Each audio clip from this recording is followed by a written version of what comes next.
Wow. Wow.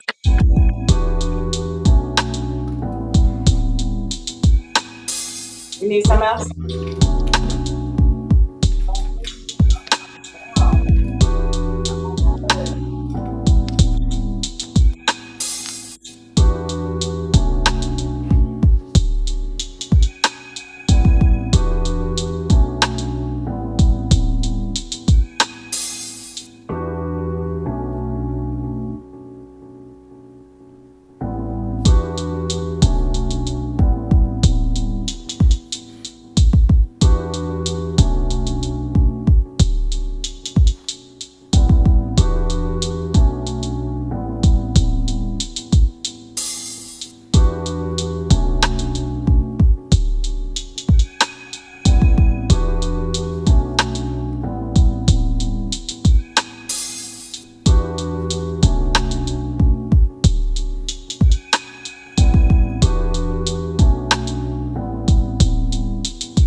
Thank you guys so much for tuning in to another episode of Today I Want to Be Career Exploration Interview. I'm so excited that you guys have decided to tune in to the show today. I'm so excited about our professional that we are going to actually be talking to today. Now, she is a pilot. And can I tell y'all why I'm so excited to have her on the show? Now, a lot of us fly. When is the last time you have seen a black female pilot come out the cockpit? Does that ever happen? So when Tracy said she was going to be on this a part of our products, I was like, oh my gosh. I'm the host, so I'm like, I gotta be a part of this interview. But I was just so excited, because we don't see many black pilots. I've never seen one, and I'm 38 years old. And so that's why I was so excited to have our students be able to, one, see her and see that they can become a pilot if they want to, but actually had the opportunity to ask her questions, right? Questions as well. So now, if this is your first time ever tuning into the show, make sure you give Tracy some love and give us a virtual shout out. Another thing that we would love for you to do is go ahead and share this video now so that more people know about Tracy, more people will know about the show, as well as Today I Want to Be. So now, if this is your first time ever hearing about Today I Want to Be, this is actually a company that I started. And the reason why I started the company is because I was so frustrated in trying to figure out what I want to do with my life. So I wanted to really just introduce kids and youth to professionals that look like them, to really just inspire them to become anything that they want to be. Regardless if you have never seen somebody in that industry that looks like you, that's your gender or your ethnicity, you can still strive to do it. But I wanted to really just bring professionals that look like your kids and your youth and your students so that they can actually have an opportunity to ask them questions as well. So now the great thing about Tracy, she's not only a pilot, but she's also a business owner as well. And we actually have this show be, it's very interactive. So if you want to just post your questions for Tracy, you can go ahead and do that now. Like I said, this is an opportunity for kids and youth to talk to Tracy so that they will have a better understanding of what she does. And it's all about career exploration. Your child might watch this interview and say, I don't think I want to be a pilot, but that's okay because it's all about exploring and figuring out what you want to do when you grow up. Or if you're an adult, maybe you just want to do a career change. You like, what, Tracy is inspiring. I want to be a pilot.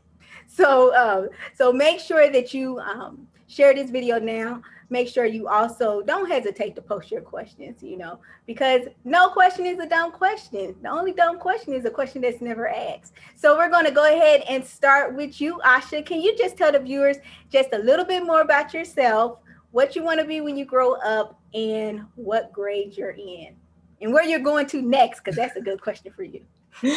Hello, everyone. My name is Asha Harris. I am a senior in high school. I will be attending LSU, and I'm going to be an orthopedic doctor. Orthopedic doctor. So share with the viewers, Asha, if you know you're going to be an orthopedic doctor, why would you even take the time to interview Tracy that's a pilot?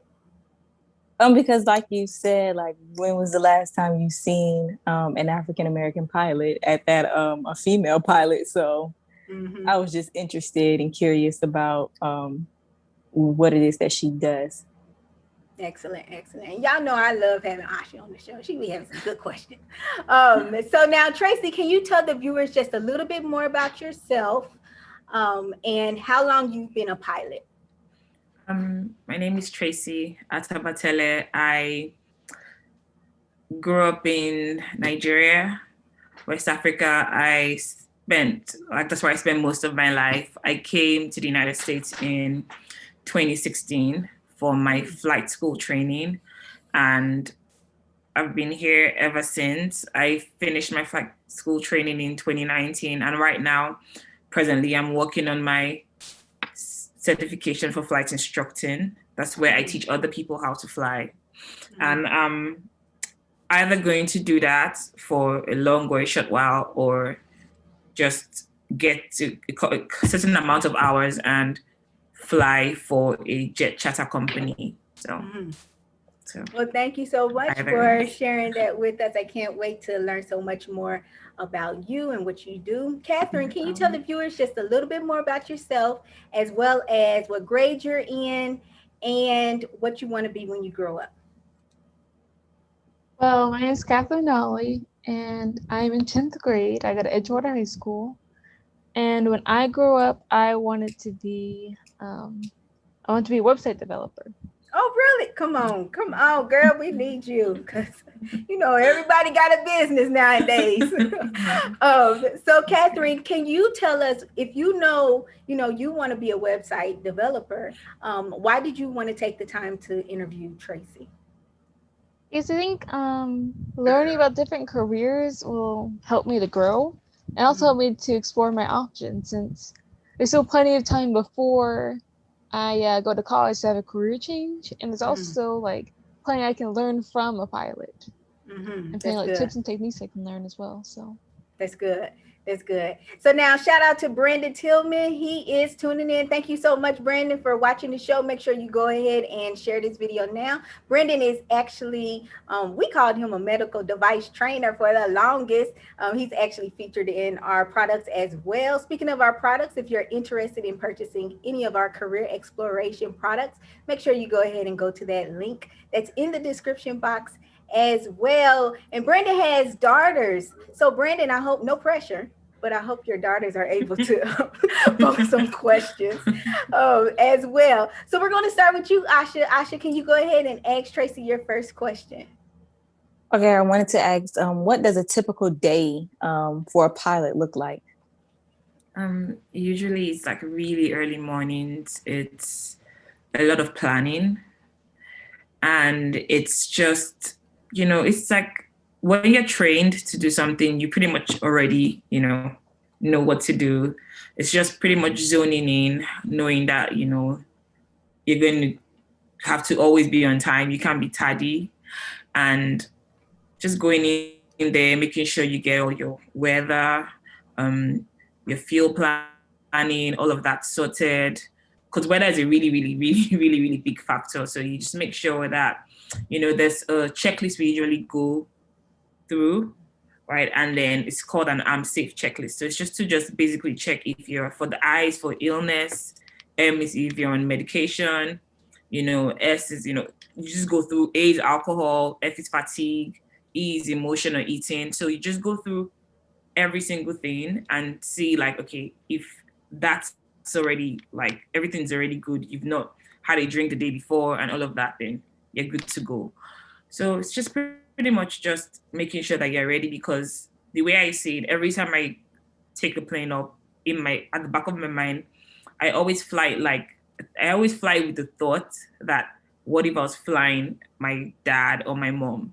You know what I mean? So if you're flying something really precious, you're going to be super extra careful. Like you check everything twice, make sure that everything is like spot on, and then you go. That's pretty much it. That's good. So now, how you were naming off the checklist, and it sounds like a lot of the things that somebody else would be checking for on the pilot. Are you saying somebody else is checking this to see if? That's the personal check for yourself. That's something that you have to be certain that none of those things are like, you are not ill, because if you're ill, then you definitely cannot operate like the aircraft. If you're on medication, your medications sometimes can make you drowsy. You probably shouldn't be flying. If you're fatigued, that's even like the worst one. I feel like or one of the worst. I feel like you shouldn't even be anywhere near the plane, because you wouldn't, if you're fatigued, you cannot give 150% of yourself, and that's what would be needed. So if you've had alcohol, there's an alcohol limit. So there's so many things that you really need to like walk through personally before you even go out of your house. Say you want to go. And see, that's my thing. I'm like, if I'm doing this checklist when I'm in the cockpit, No. I need to Before have you this leave the checklist at the house because if I'm tired, I'm tired. And so, Yeah. you're going to lie to yourself when you already at work. You're going to be like, oh, no, I'm not tired. Like, Oh yeah, you no. are. That's why I was Yes. saying, like, it's somebody else checking this against No, the it's person. you. That's the personal checklist, the pilot's checklist for the Got you. pilot. Got you. Okay. So I know that you also mentioned that, you know, you came to America, to go to flight school. Yeah. Was that the only reason why you came here? And was it your intention to go back home? Yeah, pretty much because before I came here, I used to be a flight attendant, and I was a flight attendant, a VIP flight attendant on a private jet charter companies, and for me, I was really in love with what I did because I wasn't only a flight attendant, I was also a broker. So a broker in the sense that if, for instance, you wanted to rent a plane from the company that I fly for, and you came to me, I would get you. You then become my client, and then I get a percentage of your of the money you pay to the company for your flight. Mm-hmm. So I really like the idea of doing that, not necessarily because of the money, because at the time I was saving for my flight training, but it wasn't necessarily because of the money. It was more the fact that everything that I did in my life at that point in time, where it was like I was training myself pretty much, because for the brokerage part of it was me knowing that, okay, I wanted Martinique, I wanted to do a flight for Martinique, and I would make sure that everything that would make you comfortable on that flight was on that flight. Okay. So that was where my customer service skill came in, and I kept trying to build myself up, especially because I also owned the business that made shoes. So I was just trying to, make sure that I was able to practice, like really do this well. And just, if I ever wanted to have a company on my own, I know like how to make sure that the customer always returns. So that's pretty much it.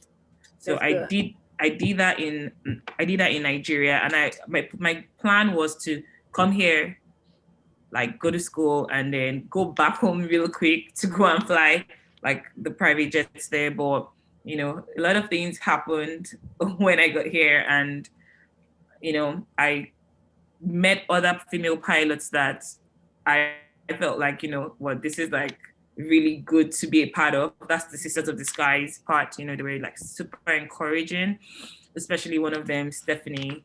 She was super encouraging, and it just made me feel like, what, it wouldn't be bad to start with my flight instruction, and then I started that, and it's been good. It's good in here. Yeah. That's good. Well, we're glad you're here.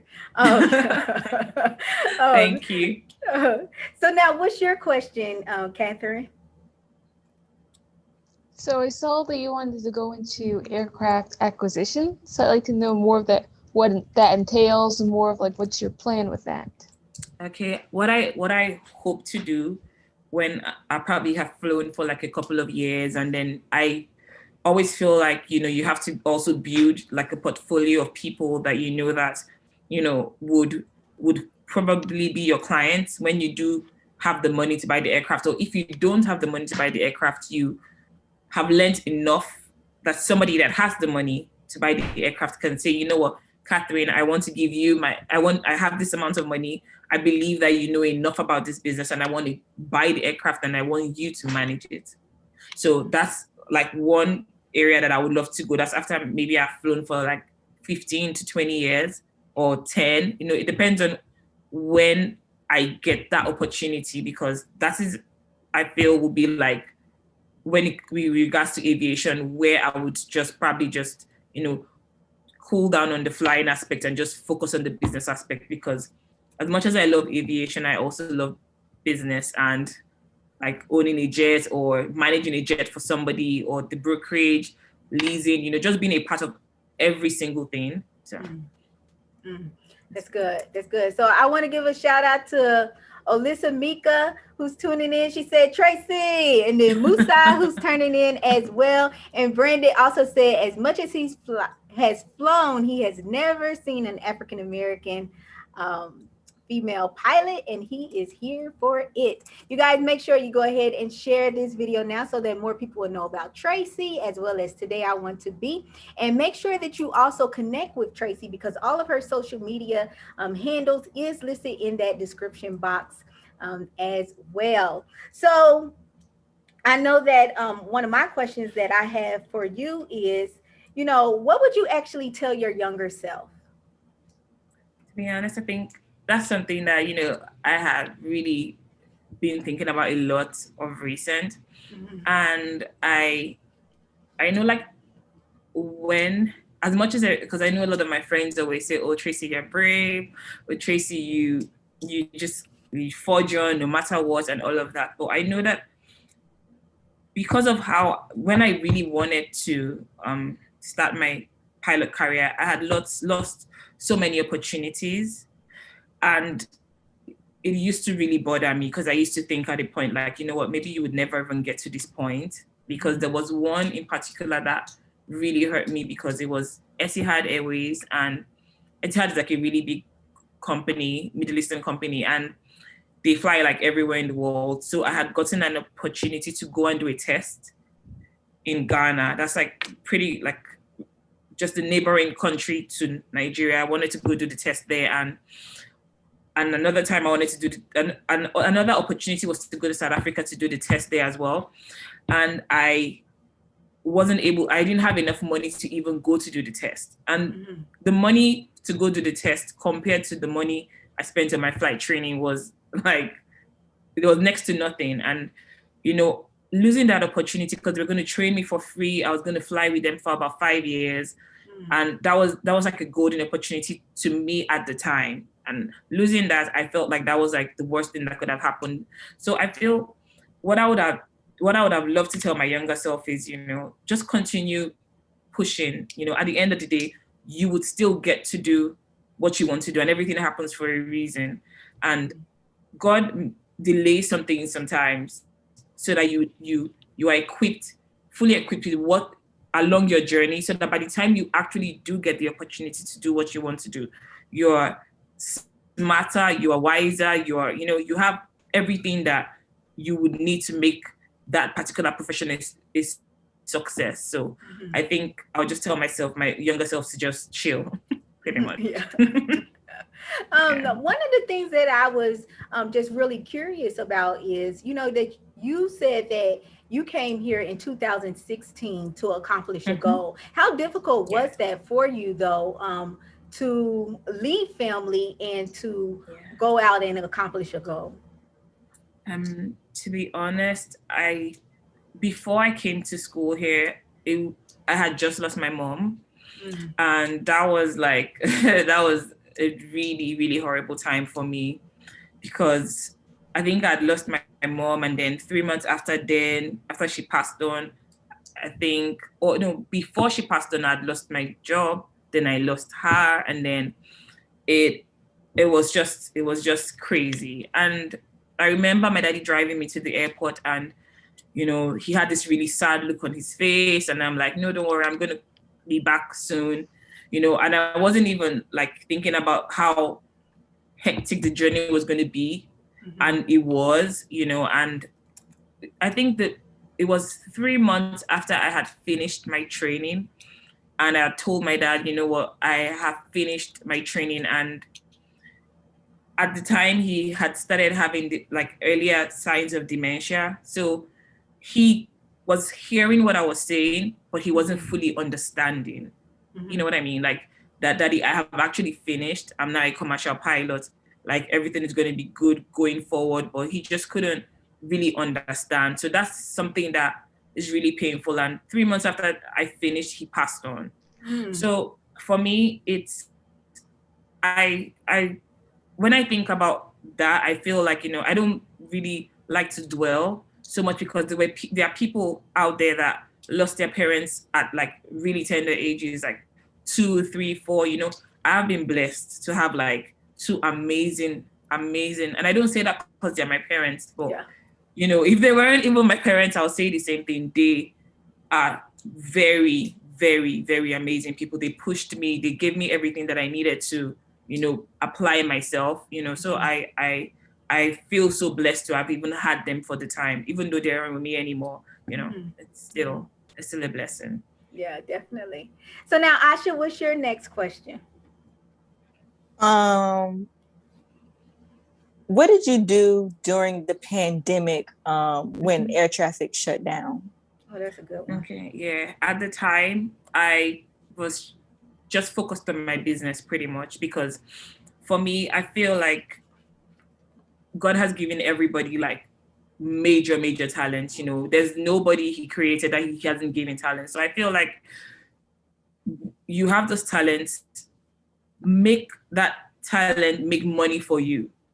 Because if you have a talent that you're good at and things will just come easy, you can monetize it. So I have a business called Rita and Nathan. I make really cool sneakers. So I just put all my energy into my sneakers while I was like prepping myself for my flight instruction course. I was still prepping myself, like waiting, beating time. And by the time things started to get back to normal, I was already ready to just go back into training and continue. So for me, I love aviation. I love everything about aviation. But if, God forbid, it happens to slow down again, maybe in 5 years, I would always have multiple businesses that would keep me like locked in. And then when it rises up again, I can always go back into aviation and just continue. So that's good. And so can you talk to us, Tracy, just about, just encouraging maybe that young person or even an adult who, they look at themselves, or not even they, but like sometimes people will put on us like, oh man, you are so good in blah, blah, blah. I know in one show episode, Asha was telling us that she is really good at like asking questions, and people was telling her like you should go into journalism and things like that, but she decided to go into the medical field. Talk to us about being comfortable with exploring like all of your different creatives, and maybe being, not even maybe, but being excellent in multiple areas that don't even go hand in hand. Yeah. For one, I feel like life is very fleeting. That's how I see it. Like we have such a short time here on earth, and it's like, God has given you this gift. I feel like you shouldn't even, first and foremost, what I would even say first is don't even share your ideas with people that you feel are really small-minded, or people that will knock it off immediately you say it. You can go to people that would encourage you, and always like listen to, like for me, I wake up in the morning and I listen to TD Jakes. I wake up in the morning, I listen to Les Brown. I listen to a ton of people that are so positive, so that I can be positive. And I feel like you always need that positivity. And even if you are doing 10 businesses and you're doing those 10 businesses really well, don't let anybody tell you, as long as you aren't doing, one isn't suffering, or you aren't giving people their money's worth. If you are able to do 2 things and do it really well, just do it. Like another thing I realized about human beings on earth is people try to project their insecurities on other people. Like they feel like, because this other person has been blessed to do this, and I'm not doing it, so I'm going to try and shut it down. You know what I mean? So that's so true. Yeah. So please, as much as possible, if you're good at the medical part, you're a smart girl, do that. And on the side, just try and build the journalism part of it as well. Go intern at the radio station. You can go there and say, you know what, I don't need to get paid. I just need to learn, and go and do that. And just continue to believe in yourself. Don't listen to what anybody says. Continue to motivate yourself. And 10 years from now, trust me, those same people that were saying, oh, yeah, this, yeah, that, they'll be the ones saying, oh, please, can I come to your radio station to do this? Can you help me do this promo? Can you help me? Things will always work out in your favor if you just keep pushing. So just don't listen to anybody. Yeah, and I was using Asha as an example, but I was just saying, like, because you know how some people will just put on you what they want you to do, so you know, I'm really thankful that Asha is the type of young lady that's like, look, I said what I said. Yeah. I'm going into the Yeah. medical field, and that's it. Yes. But you know, there's so many people that sometimes, because they've listened to so many people Yeah. categorize them and keep them into one area, then that's where they'll stay. No. Instead of using that creativity and saying, hey, I can venture off in this, I can do this as Yeah. well, you know. So I just wanted you to just speak those words of encouragement of how, yes, you are a pilot, but you are also a business owner, you know, of a shoe company, you know. Yeah. And so like people can look at that, they like, that don't even go It hand in doesn't. hand, like it don't even have No. to, you know what I'm Yes, it saying? doesn't So have to like at all. you really just, you doing Tracy, you know, you're Yeah. doing what you enjoy doing. Hmm. So Catherine, go ahead with your next question. So I'd like to know more about your job as a pilot. So I'd like to know specifically, what was your, I would like to know like a story about your life as a pilot. So what was your best day on the job? I would say it's the best days for me. I would say the funny thing is the best day for me till date would be the day I went solo, because, and I would explain what solo means. Solo is the first time you are going by yourself without an instructor being with you. And I'll say that was the best day because before then I had had a horrible time in training. I'd had situations where, I was told different things like, oh, maybe this isn't really meant for you. Are you sure this is what you want to do? And I'd gone from one school after having so many hours, both in the sim and in the plane, and gone to another school and spent like 3 hours with the chief pilot, and I just went solo. So that was my first time. And I remember landing and getting off the runway, and I just burst out into tears because in my mind, I'm like, when you really worked hard for something, it's something so little, because I was like really, really at the beginning of everything. But, it made me realize like, everything that you've worked on till this day, you've finally been able to do it. So I guess I'll say that was my best day. I know there will still be other days that will be like maybe when I become a captain, when I become all of that. Yes, those would be days, but I feel that particular day just made me feel really empowered and really strong. So That's good. So now we do have a flesh question on the floor from Brandon. He said, during your aviation training, did you experience local support, socially learning new surroundings? to be honest, when he says local support, like with in my school at the time, the first school I went to, I had some Nigerians with me, but I was the only female because they were all guys. And then the second school that I was in, I was the only Black female. So it's pretty much like you never really go to school with people that really look like you. You just go to school with people that, just don't look like you. You know what I mean? Like it's I think the encouragements will be more from people that are ahead of you, or people that are just your friends that have nothing to do with aviation, that just sit down there to just listen to you cry, and encourage you to just keep going. So that's pretty much it. I never really met, it was after I was done that I now started meeting other like Black American female pilots, and I knew, oh my goodness, so we are like about 100 of us. I didn't even know that we were even that amount. So Yeah.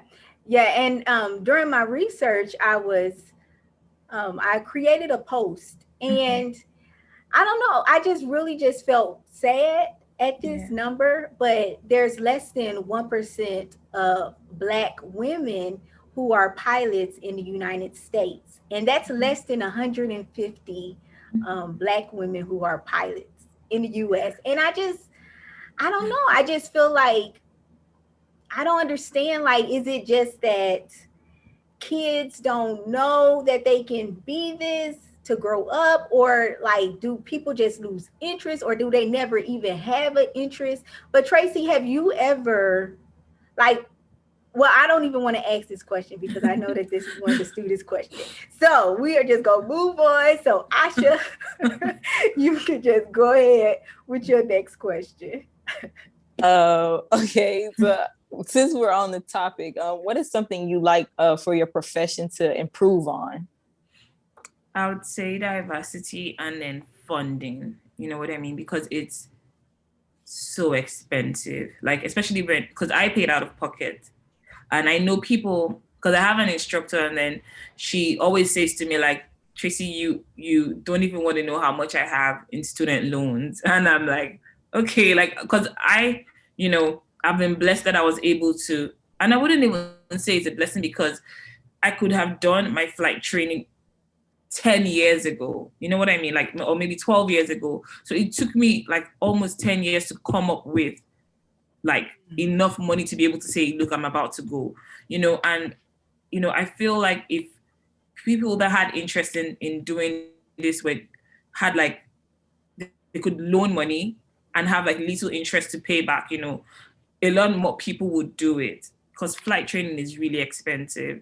So I think that's the first thing that just discourages people because even when I told my dad this is what I wanted to do, he kept looking at me like I was crazy. Even at the airport, he was still looking at me like I was crazy. And he told me, you know what, if you stop in the middle of it, don't worry, just come back home. We're proud of you. You know that you have tried. He's like, don't waste my other 50,000. Because for him, the way I planned the whole thing was I never wanted my dad, to have the burden of having to pay for me. So he would call me sometimes, he would be so stressed out because he's like, I want to know, like, how do you need money? Do you need this? But I just felt like, you know what? I would just keep pushing till I'm done. You know what I mean? Like, if I ever needed, I would ask you. And I'm thankful, I never had to bother him, even though it was a lot of stress on me. But, I just give God all the glory. So I feel like funding would be a good thing. And also with like people, SOS, the Sisters of the Skies, they are reaching out, doing a lot of reaching out to people to make people know, especially young women, that, see, this is something that you can do, Mm-hmm. If you want a mentor, if you want someone to like talk you through it, through the process, if we see things outside, like, that like sponsorships and all of that, they even had like a sponsorship that they is already closed now. They had that they put out there, and they were going to award each recipient $5,000 for their training. So, they Sisters of the Skies, I would really applaud them because they do so much, to try to like create awareness. So that's good. And I'm glad that you mentioned Sisters of the Skies because Brandon Tillman asked if there was a professional organization for Black women pilots. And there is, Brandon, like Tracy was saying, Sisters of the Skies, they have a Facebook page. And they also have an Instagram page, and they also have a website. So anybody that's listening, I would love for you to check out their website and just learn more about them because that was their mission. That's their vision, to help more and more Black women, and Black kids, Black girls know that, you can become a pilot too, with that. So Catherine, what's your next question? So I want to know more about why you decided to become a pilot. Like, what led you to become one? I had always been fascinated with the idea of taking people up. I had a friend when I was in secondary school, it's like high school, and I was at his house one time, and his mom just came back from a flight that she had done, and she was with like her bag, and she was talking about the flight, and she was a flight attendant then. And she was talking about, and after she went into the room, he kept telling me how cool his mom's job was. And before then, years ago, I was watching the news with my dad, and we're watching the news about a lady. She was the first Nigerian female captain.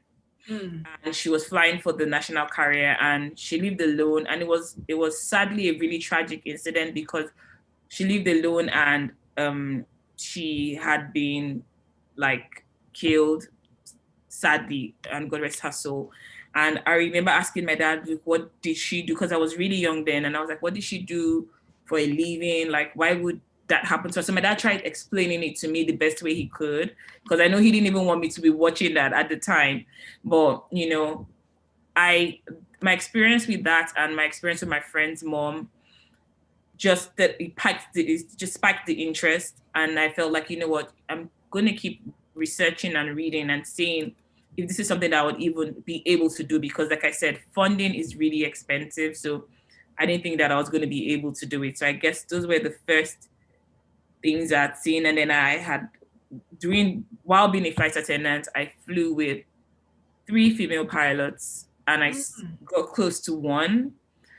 And it just really, really blew me away to work that closely with a female pilot. So I just felt like, you know what, it's time for you to just forge on and go and get it done. So That's good. That's good. So now, those female pilots that you were a flight attendant for, were any of them Black? Yes, actually 3 of them are Black. And, you know, to be honest, flying with 2 of them pretty much should have discouraged me from being a female pilot, because I'll be honest, like it was, well, I guess what I learned from that experience was I would become a pilot and I would never, ever, you know, let anybody that comes to me or walks up to me or sends me a message to ask me any questions. I would never, ever treat them the way I was treated. You know, you just learn from how you see how people are, you know. So, and to be honest, a lot of people have sent me messages, people that I have no idea who they are, I've never seen. I've encouraged them to do things like being a flight attendant, being an air hostess, all of that. I've encouraged them, and it's beautiful to hear back from them when they've finished their flight attendant training and they've gone ahead to get jobs, you know, and they come back and they say thank you. So that's always a good feeling. Yeah. So I was one of those people that just out the blue just reached out to Tracy. I know she was thinking, who in the world is this girl? But she did it was Sisters of the Skies. They did one of those like challenges. And they, you know, the one challenge, now y'all can tell me what this is, where they like look really like scruffy, and then like they put their hand over the camera and then they look like really nice. So that's one of the challenges that they did. And I was like, oh, I'm gonna reach out to all 15 of them. And that's what I did. I reached out to all of them. I said, who gonna respond back? Thankfully Tracy responded back. But we do have a question on the floor. This comes from Alice Mika. She said, as a African, let me ask you something, Tracy. Yeah. Okay, so you heard me stop right there. What do you feel? I mean, because I don't consider. Okay. I don't. Do you consider yourself African American? Because I never call Africans African Americans because they weren't born in America. I know this is like totally off subject, but I just like to talk to the, you know, ask from the camel's mouth. I want to hear from you. So I call you Black, and that's what I generally like to call, like in my products, Black, because I know I'm reaching out to all everybody that's, you know, African American, you know, everything. So tell me, what should we be calling you? Okay, I'll say African, that's Nigerian. I guess like for me, I really wouldn't, if I'm called African American, I'm Nigerian, like I'm Nigerian and I'm African, but then maybe for me, because of my partner, you know, so I just always when people say that, I just always just go along with it, you know. I feel like, you know, we are one. I don't really see much of it. I know a lot of people see a lot of differences, but, you know, for me, I just really don't see it. So I just want you to be clear. Okay, so back to their question. They said, as a African American female pilot, do you feel you have an edge in the employment market in a predominantly male-dominated industry? Yeah, I feel to an extent, yes, but I also feel like any skill set, you would just be tested just as if you're going to test a guy, if you're going to test a girl, you would both have the same tests. You would both be judged the same way. You know, I feel maybe because right now people are trying to diversify in when they employ, they need to put in like a little bit of like, you know, their ratio, like put this person in, put this person in, so everything doesn't look like you're picking from this pool. So I feel, yes, maybe because of that you might be, but when it comes to like the knowledge and the skill, I feel everybody's judged the same way. I even, to be honest, I even feel girls don't even, women or females, all of that, we don't even, we're judged more critically. You know what I mean? Like a male pilot to me, and I've seen that happen a few times, would make a mistake on something and the instructor would just say, oh, you know what, maybe he was just tired today. But you would have to, if you do the same, you would have to do it over and over and over and over again, because somewhere I feel some people that you come across would feel like, you know, she's a female, like maybe she doesn't, like some even feel like, what are you even doing there? Like, what are you even doing trying to become a pilot? Like them, you get, so they feel like it's a man's job, it should remain a man's job, you know what I mean? So yeah. So now I should go ahead with your next question. When we were first sent the information about you, it said that you know, you always like to keep up with the latest music. So I wanted to ask, what artists are you listening to as of today? I'm pretty, okay. I would say I listen to a bunch of things, because 3 days ago I was listening to Mika, Mika. Today I listened to Miguel. I listened to John Legend. Like my best musician of all time is Brian McKnight. But like when it comes to Nigerian musicians, I like a lot of Nigerian musicians and African musicians. I like Davido, I like Burna Boy, I like, you know, just a bunch of them. I like Fela Kuti, I like Asha, I like Tiwa Savage. I like a bunch of them. I could go on and on and on because I love music a lot. I feel like, you know, music just, it sets my mood. It sets, like if I want to do, like there are songs I listen to before every exam. There's songs I listen to before, I try to listen to before a flight, you know, there's songs I listen to before a business deal. It just really gets me like pumped. So it gets you in the mood. Yes, so Catherine, you can go ahead with your next question. So what were some major roadblocks in your journey to become a pilot?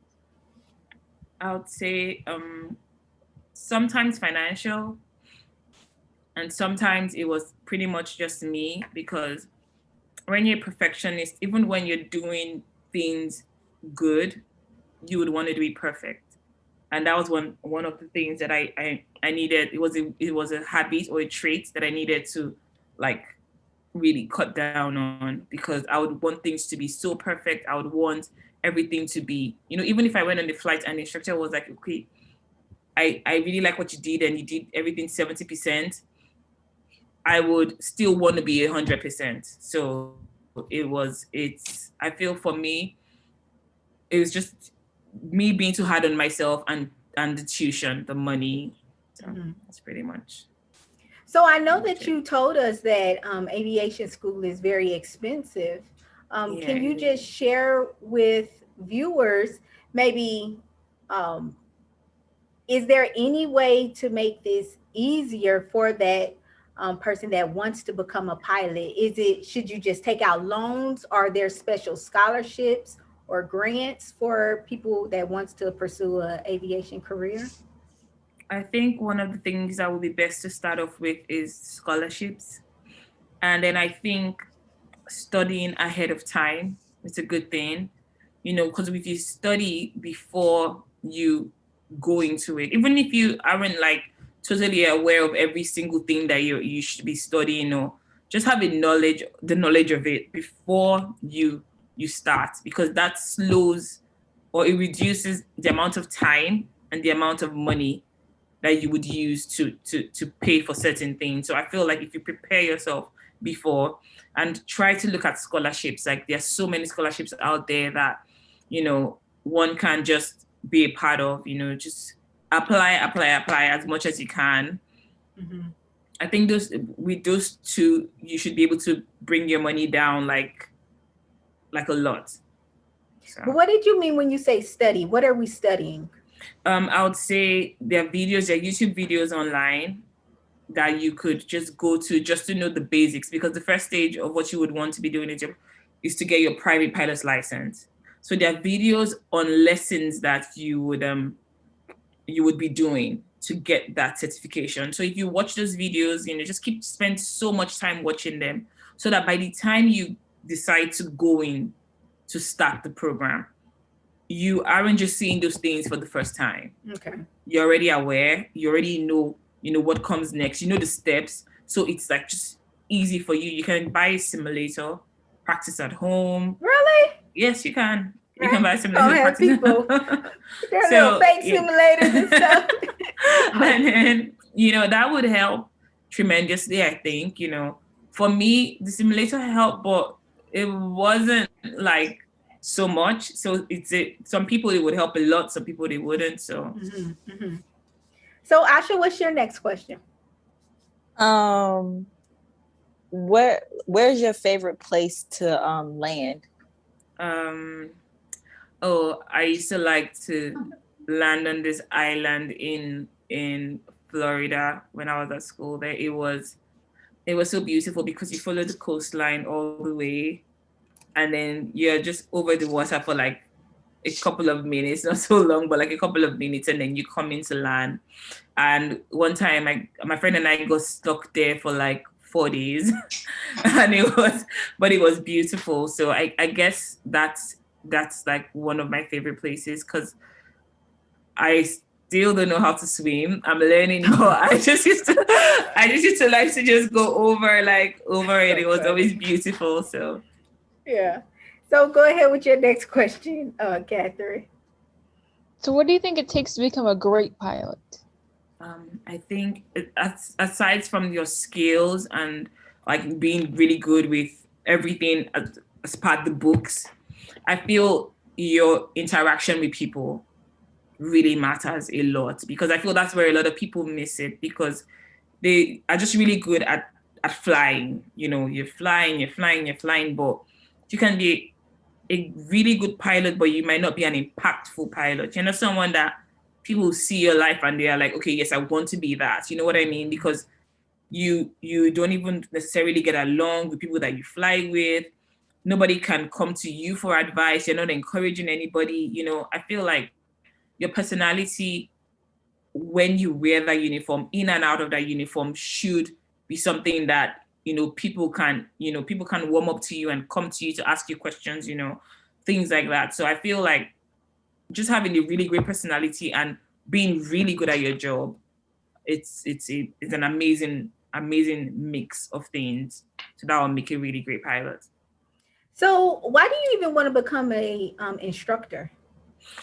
Because the way it works here in the US is, if you want to go to like the major airlines, you need to instruct.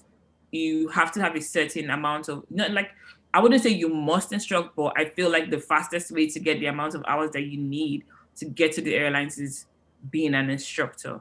As opposed to in Nigeria, you can come out of school with like 250 hours and just go do your type rating and get on a jet and start flying. So it's like different rules. You know what I mean? So that's why I said, like, if I get to 750 hours, I could decide then if I want to go back to the airline that I have like a commitment with back home. If I wanted to go there, I could just go there. Or if I wanted to keep instructing and fly for the airlines here, I had that as an option as well. So, well, that's kind of confusing though. So are you saying that if you wanted, shout out to Delta, if you wanted to fly you would be considered a commercial pilot, right? Yes. Okay. Yes. So if you wanted to become a commercial pilot for Delta, it's better to become an instructor first and then become a pilot. But then you don't even go straight to Delta. I feel like you start off with like the I think they're like called low-cost airlines, like the regional airlines, like the smaller ones. I think you start off there and then work your way up to Delta and American, and that's how I see that people have gone. I don't know. I've not seen anybody go straight up from like being an instructor to Delta. I haven't seen that happen. I always see them go to the low cost airlines first, then go on to the United and the Deltas and the Americans, because those are like the three biggest ones here. So we first still need to become an instructor. We first got to get done with aviation school, then we become an instructor, and then we go to the regional air smaller planes, and then we go to Delta. Delta, yes. I guess I don't understand like the whole instructor part. Like, why do I need to become an instructor if I went through the school already? Because as an instructor, you're teaching. Right. Now you're teaching other people to learn to fly. You're teaching them, you're building your hours, and you're earning money at the same time. Okay. Okay. Well, I definitely enjoyed this. I definitely thank Asha and I thank Catherine for thank you so much, Asha and Catherine. taking time to interview Tracy. And I thank you all as the viewers for tuning in to another episode of Today I Want to Be. I'm telling you, y'all, come on now. You gotta tell your girls and your boys about being a pilot. Just because, like Tracy said, we just need to diversify the industry a lot more. And as adults, we should really just be a lot more intentional about introducing these different career fields to young people. And one of the ways that you can definitely do this is you can purchase our products. The link is listed in the description box. Of course, Tracy is featured in these products as well. If you're interested in reaching out to Tracy about, being a pilot, or maybe more information about her company. What's the name of your shoe company, Tracy? It's called Rita and Nathan. That's RITAANDNATHAN. Rita and Nathan. So if you're interested in learning more about her business as well, remember her contact information is listed in that description box. If you never want to miss one of our episodes of Today I Want to Be, our career exploration interviews, make sure you follow us on social media. And if you truly enjoy what you do, we are looking for Black men, Black women, and Hispanic women for our 2022 products. Make sure you go ahead and follow that link that's also listed in the description box. If you want to become a Asha or a Catherine, make sure you have your young person or your student sign up to be a co-host as well. Our next, one of our upcoming interviews is going to be a senior mechanical engineer, and we're going to be interviewing her on March 25th at 7 p.m. Eastern time. And we also have our upcoming eye doctor who we're going to be interviewing in March as well. I definitely hope that you guys have a great remainder of the night, and we will talk to you all later. Bye-bye.